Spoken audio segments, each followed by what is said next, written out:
Welcome everyone to my channel. I'm back to doing one of the last major changes to the Viscount Caravan. If you've been watching the series, you would know that one of the reasons why we bought this caravan was to give us a little bit more room inside. So this is a 20-footer and the previous caravan was a 16. But the other reason was that we were going to build an internal bathroom. Now, all the work that I've done so far was to put a new roof on, make the bed, etc., paint it and all that kind of stuff. So that's all done and we've used it once and it's fantastic. But now it's time for me to continue on with finishing off the main reason why we bought it, which was to add this bathroom. So this area here used to be a single cupboard, kind of like this one here. And so we've removed that cupboard earlier on in the work, and this is what we're left with, this space. So this is going to be enough for us to put a porta potty and a basin. Initially we were going to do a shower setup in here, but it's just so complicated dealing with showers and so on. So we're going to keep it as a bathroom with a sink, and then in terms of showering, we'll just either use the facilities that are available in the caravan parks, or we will have a external shower set up for free camping. But at least that minimises all the issues with water inside and so on. Right, so the area here is from the wall, so from the wall there to about here, it's about 800. I'll just put that here.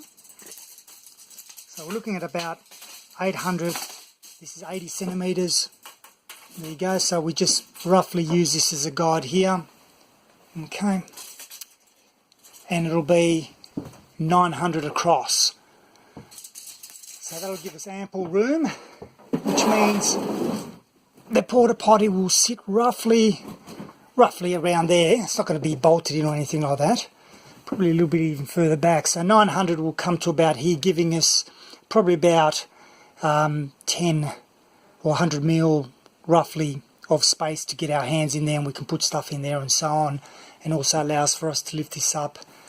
So it's going to be built very easily, very simply I should say. If we look at the inside of these cupboards, you can see how there's these frames that run across, and then you've got just the ply that sits there as the wall.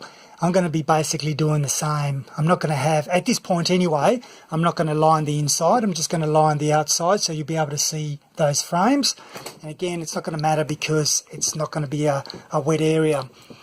And so I've got these pieces of timber which are 30 by 18, and I'll be making two walls, one there and one next to it, and you can see the original holes here where the cupboard used to be bolted to. And so once I've done that, I'll also be lining it with 4mm marine grade ply to give it a bit of structure as well. So that's the inner edge. So effectively where that edge is here is where the wall will be. So it's on the outside of the tape. So again, it's 810 to allow for these sheets, these 810, and 900 across. I haven't done much filming simply because everything that I've done to date right now has been just to measure and cut. As I said, I kept the framing very simplistic. So the one goes up against the wall, that'll be screwed into the wall. Then we've got a couple of cross members there and there where the two ply sheets meet. And so they're still not secured. I'm going to be putting a piece on each side up the top. You can see how it doesn't sit 100% perfectly, but that's fine. What I'll be doing on this end is I'll be putting a trim piece just like here on each end there, and it'll be then screwed on the floor here and there, and also screwed to the back of this unit here. as well, just for additional strength. So it's looking pretty good, I think. It's amazing how much light has been taken off. That's why it's critical that I'll be putting, you can see the pop rivets, one row of pop rivets here, so there's a cross member running here, and there's another cross member running here, so I'll be able to put a skylight slash fan, etc. just on here. That'll help immensely, I think. Carrying on with the wall build, so these two basically are the walls that you've seen earlier. So it's got the undercoat at the moment, and got to do a top coat later on. Back here, probably see a little bit more the cutout where I've taken the tiles off, and I'll be reflooring that once the walls are on. And what I'll be doing is using the leftover material that I had on my on the previous millard, so that'll look good in there. Sorry, I got carried away and pretty much effectively almost finished. I still need to do quite a bit of tidying up, such as putting no more gaps and painting here and there, but effectively this structure is done. So just to give a bit of a rundown what I've done here. So you saw the walls.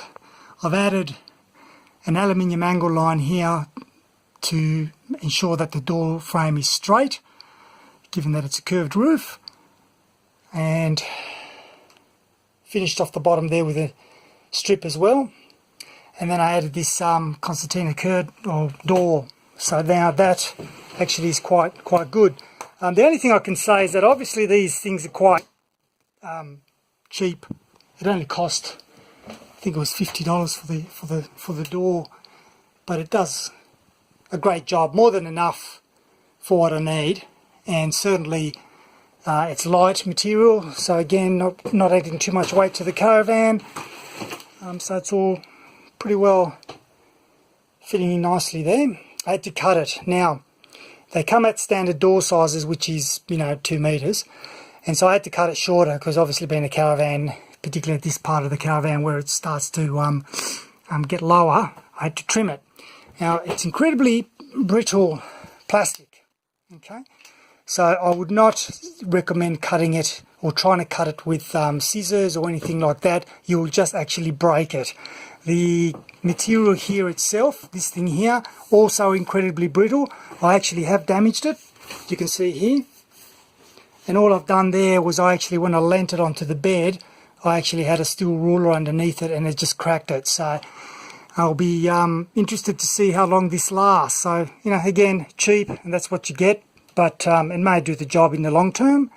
But so yeah, I use the multi-tool to cut the length of it, so that way it wasn't going to split or anything like that, and that worked quite well. I've got a separate video for the hatch on how I install the hatch, and you can see how much daylight comes in. So this is a hatch with a clear top, you can see there. It's got the fan, the extractor fan, so it's kind of all nice and neat there. The only thing I need to do is add some lighting in the future, as in 12-volt lighting, and I might actually piggyback it off the wiring that's in there itself. So when you turn the fan on, you turn the light on as well. But anyway, that's a separate thing. So look, all in all, I'm quite happy with the way it's turned out. The porta potty will go in this space here. I'm yet to make a cabinet here with a sink, which will have water running to it, etc. So that'll sit on top of this area here, which is why it's kind of unfinished. And then I'll clean it all up. As I said beforehand, I've got to cover all the screw holes, etc. Make it nice and tidy. But I won't bore you with the details on that. That's just the finishing off.